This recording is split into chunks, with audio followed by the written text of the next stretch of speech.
yung impeachment ni VP Sara dapat hindi na yan siya mag-push through dahil mas malaki ang kasalanan ni Bongbong Marcos sa bayang Pilipinas in terms of pagnanakaw. Nakakahiya, sabi nga ni Claire Castro, nakakahiya daw na maging anak ng isang most corrupt.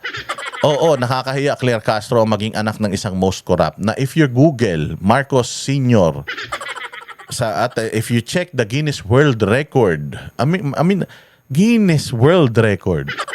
Kapag ang isang tao may nagawa siya sa buhay niya na siya pa lang ang nakakagawa, halimbawa, pinakamarami nakaing hotdog, yung mga extraordinary na nagagawa ng isang tao na hindi extraordinary, so hindi normal.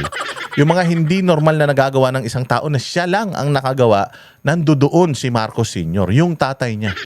Yung tatay niya ang pinakamaraming ninakaw na pera ng taong bayan sa history ng politika sa buong mundo. Putang ina, sa buong Guinness World Record, buong mundo. Nakilala ang Pilipinas dahil sa kademonyoan ng tatay niya. Tapos yung nanay, pinakamaraming sapatos, nasa world record din yan. Pinakamaraming sapatos na nilalang sa buong mundo. Kurakot din na issuehan din ng plunder din yan. O hindi nga lang nakulong kasi naawa si Pangulong Duterte nung panahon ni Pangulong Duterte nung nasintensyahan yan eh. Sabi nga lang nila 80 anyos na, pabayaan nyo na. O pero tingnan niyo si Pangulong Duterte ipinadala sa ibang bansa nitong hayop na bongbong na to, di ba? So ngayon, para maging anak ka niya, nakakadiri at nakakahiya talaga yan.